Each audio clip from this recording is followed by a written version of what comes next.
नमस्कार श्रोते हो, तुम्ही ऐकत आहात भाग्यविधाता भाग 24. जान्हवीच्या मनातले भाव आरोहीने ओळखले होते. तिला पण कधी एकदा सिद्धार्थला पाहतो असं झालं होतं, कारण त्याच्यामुळे जान्हवीच्या चेहऱ्यावर चमक आली होती. सिद्धार्थने जान्हवीला पसंत केलं तर याचा सर्वात जास्त आनंद आरोहीला होणार होता. जान्हवीच्या सुखासाठी ती काहीही करायला तयार होती. तिने स्वतःच्या हाताने डायनिंग टेबल सेट केला. तितक्यात रीटाची नजर तिच्यावर पडली. कसली तयारी सुरू आहे? रीटा हाताची घडी घालून उभी होती. आज अभिजित सरांचे फ्रेंड डिनरसाठी येणार आहे, आरोही दबकत म्हणाली. ओ अच्छा, सिद्धार्थ येणार आहे तर? पण त्याच्यासाठी तू का स्वतःला त्रास करून घेत आहे? तुला तो आवडला तर नाही ना? रीटाने मुद्दाम विचारलं. अभिजित सरांनी तयारी करायला सांगितली होती, आरोहीने सांगितलं. हे तुझ्या ओठांना काय झालं आहे? पाहू दे मला. रीटाने तिची हनुवटी पकडून तिचा चेहरा आपल्या दिशेने वळवला. झोपेत काहीतरी चावलं असेल, मला नक्की आठवत नाही. आरोहीने चेहरा दुसरीकडे वळवला. पण रीटाच्या अनुभवी नजरेनं खरं काय ते जाणलं होतं. निदान माझ्यासोबत तरी खोटं बोलू नकोस. कुठे तोंड काळं करून आली आहे? रीटाचा आवाज वाढला होता. मी शपथ घेऊन सांगते, मी काहीही केलं नाही. आरोही रडवेली झाली होती. माझी नजर कायम तुझ्यावर असते, हे लक्षात ठेव. त्या दिवशी पार्टीमध्ये त्या मुलासोबत तुझी जी नाटकं चालली होती ती मी पाहिली होती. ते करून तुझं मन भरलं नाही म्हणून तू विश्वासोबत रूममध्ये गेली.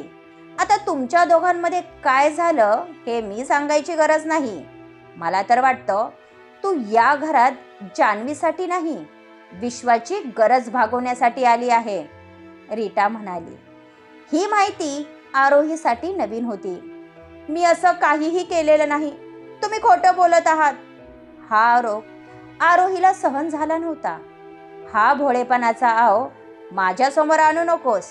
मी स्वतःच्या डोळ्यांनी तुझ्या दोघांना रूममध्ये जाताना पाहिलं होतं आणि तुझ्या ओठांवर जो डाग पडला आहे ना, त्याला लव बाईट्स म्हणतात, रीटा म्हणाली.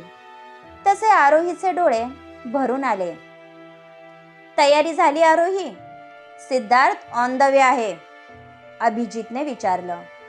जान्हवीने त्याला सांगितलं होतं की आरोही डिनरची अरेंजमेंट करत आहे.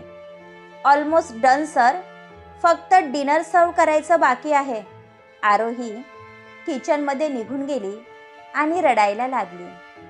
तिथे काम करणारी मेड जीजी पुढे आली. ती वयाने जास्त होती आणि घरातील मुलांची स्वतःच्या मुलांसारखी काळजी घेत होती. आरोही बेटा, असं रडायचं नसतं. जीजीने तिचे डोळे पुसले. मी कधी चुकीचं असं वागली नाही. त्या माझ्यावर खोटा आरोप करत आहे, आरोही म्हणाली. मला माहीत आहे बेटा, रीटा मॅडमचा स्वभाव कसा आहे हे आपल्या सर्वांना माहीत आहे. म्हणून त्यांचं बोलणं मनाला लावून घेऊ नको. तुझा बाकीची तयारी आम्ही करतो, जीजीने तिला धीर दिला. जान्हवीने सुंदर असा येलो कलरचा वन पीस वेअर केला होता. केसांचा फ्रेंच बन तिच्या गोल चेहऱ्यावर सूट करत होता. तिने चेहऱ्यावर हलकासा मेकअप केला होता. आज ही पहिली वेळ होती जेव्हा ती आवडीने तयार झाली होती. हे मी काय पाहत आहे?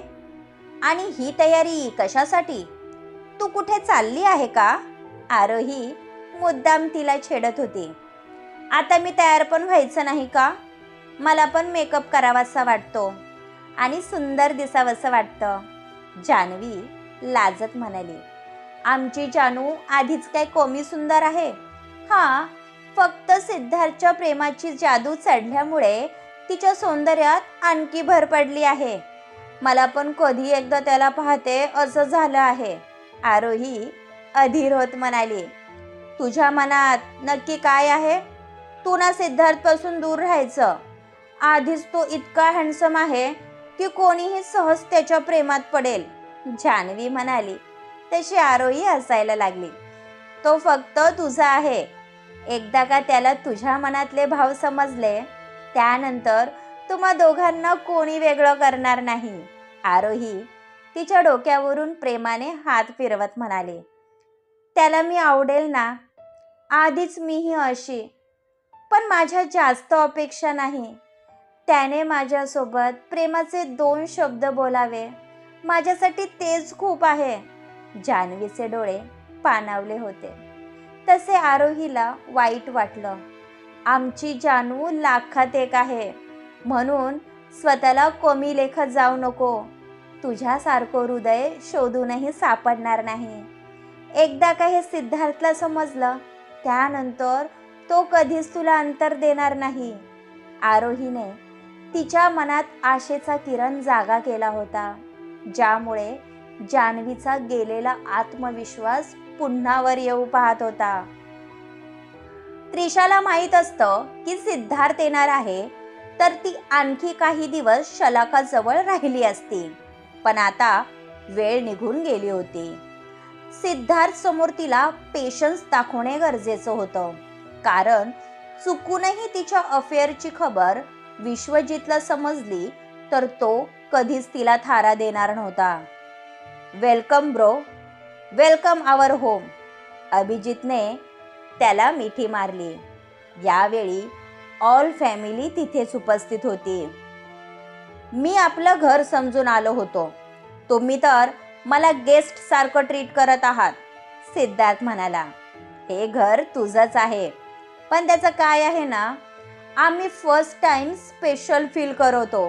त्यानंतर तुला कोणी विचारणार देखील नाही. तुला कॉफी पण किचनमध्ये जाऊन घ्यावी लागेल. राकेश म्हणाले. तसे सर्वजण हसायला लागले. जान्हवीच्या बर्थडे पार्टीमध्ये त्याची रीटा, अमित आणि अमृतासोबत ओळख झाली होती. सिद्धार्थचे वडील नावाजलेले बिझनेसमन होते, त्यामुळे सिद्धार्थला इंट्रोडक्शनची गरज नव्हती. हॅलो मिस ब्युटिफुल, आज तू आणखी सुंदर दिसत आहे. ही माझ्या प्रेमाची जादू तर नाही ना? सिद्धार्थचा दिलखुलास स्वभाव सर्वांसाठी परिचयाचा झाला होता, पण हे ऐकून जान्हवी कमालीची लाजली होती. तुम्ही अगदी बरोबर ओळखलं, हो की नाही जानू? आरोही म्हणाली. मी तर मस्करी करत होतो. बाय द वे, तुम्ही कोण? सिद्धार्थने विचारलं. ही माझी बेस्ट फ्रेंड आरोही. जान्हवीने दोघांची ओळख करून दिली. तुमच्याबद्दल खूप ऐकलं होतं, म्हणून कधी एकदा तुम्हाला भेटते असं झालं होतं. आरोही म्हणाली. मी आहेच असा, म्हणून तर मी जिथे जाईल तिथे मुलींचं अटेन्शन मिळत असतं. सिद्धार्थ स्वतःची बढाई मारत म्हणाला. भाई अजून आले कसे नाहीत? आरोही, तू भाईंना बोलावून आण ना प्लीज, अभिजितने सांगितलं. आणि आरोही निघून गेली. सिद्धार्थची नजर त्रिशावर गेली. ती एका बाजूला चेहरा पाडून बसली होती. हाय त्रिशा, काय विचार केला आहेस तू? सिद्धार्थने विचारलं. जास्त उडू नकोस, नाहीतर मी काय करेल याची तुला कल्पना नाही, त्रिशा धमकी देत म्हणाली. तू काहीतरी करावं याचीच मी वाट पाहत आहे, पण अफसोस तुझ्यामध्ये धाडस नाही. माझ्यासोबत पंगा घेतला तर तुला महागात पडेल, हे लक्षात ठेव. सिद्धार्थ हळूच तिच्या कानात म्हणाला. तसा त्रिशाने त्याला पाहून राकीट लुक दिला. तिने सिद्धार्थ सोबत जे केलं होतं त्याचा बदला घेतल्याशिवाय तो शांत बसणार नव्हता. विश्वजित नुकताच शॉवर घेऊन आला होता. तो खाली जाण्याची तयारी करत होता, तितक्यात त्याला काही इम्पॉर्टंट इंटरनॅशनल मेल आले होते, म्हणून तो लॅपटॉप घेऊन बसला आणि काही वेळाने डोअरवर नॉक झाली. कोण आहे? विश्वजितला डिस्टर्ब केलेलं अजिबात आवडत नव्हतं. मी आहे सर, तुम्हाला बोलावलं आहे. सर्वजण तुमची वाट पाहत आहे. आरोहीचा मंजूळ आवाज घुमला. त्याने फक्त काही सेकंद तिच्याकडे पाहिलं आणि पुन्हा नजर लॅपटॉपवर फिरवली. मी 5 मिनिटात आलोच, विश्वजित म्हणाला. पण आरोही तिथेच थांबून राहिली. तो शर्टलेस होता आणि तिच्या माहितीप्रमाणे ज्या व्यक्तीबरोबर तिने रात्र घालवली होती त्याच्या पाठीवर भला मोठा स्नेकचा टॅटू होता. जेव्हा कधी विश्वजित तिच्या जवळ येतो तेव्हा तिला तो स्पर्श आठवतो. त्यात रीटाने जी माहिती दिली होती त्यावरून त्या दिवशी तिच्यासोबत विश्वजित होता. ज्या व्यक्तीचा ती शोध घेत होती तो विश्वजित असण्याची दाट शक्यता होती. म्हणून तिला या प्रकरणाचा छडा लावायचा होता. तू अजून गेली नाही? मी सांगितलं ना मला वेळ लागेल, विश्वजित म्हणाला. काही हरकत नाही, तोपर्यंत मी थांबते, आरोही म्हणाली. जे विश्वजितला थोडं विचित्र वाटलं. त्याचं काम कंप्लीट झालं. त्याने लॅपटॉप बाजूला ठेवला आणि जाण्यासाठी उठला. तसं त्याच्या लक्षात काहीतरी आलं म्हणून तो पुन्हा खुर्चीवर बसला. मला कपडे चेंज करायचे आहे, तू जाऊ शकते, नाहीतर मला नाईलाजाने तुझ्यासमोरच, विश्वजित बोलता बोलता थांबला. तुमची बेडरूम किती विखुरली आहे. ती बेडशीट पण अस्ताव्यस्त पडली आहे. मी ठीक करून देते. आरोही पटकन बेडच्या दिशेने आली. विश्वजित पटकन उठला आणि तिच्या समोर चेहरा केला, नाहीतर त्याची पाठ तिला दिसली असती. आरोही, मी सांगितलं ना, याची काहीही गरज नाही. हे काम करण्यासाठी आपल्या घरात सर्वंट आहेत, विश्वजित म्हणाला. तुमचं काम मी केलं तर काय बिघडलं? मी आपलं घर समजून करत आहे. आरोही मुद्दाम टेबलच्या दिशेने आली. त्याने पुन्हा पलटी मारली. कितीतरी वेळ दोघांची अशीच जुगलबंदी चालली होती.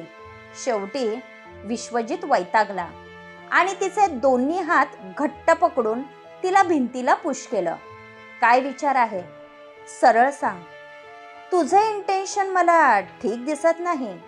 विश्वजित मुद्दाम तिला चिपकून उभा होता, ज्यामुळे तिचा घसा कोरडा पडला. पोटामध्ये फुलपाखरू उडू लागले. प्लीज सर, सोडा मला, मी तर तुमची मदत करत होते.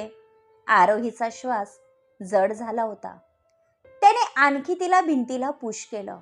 यावेळी दोघांचे चेहरे अगदी जवळ होते.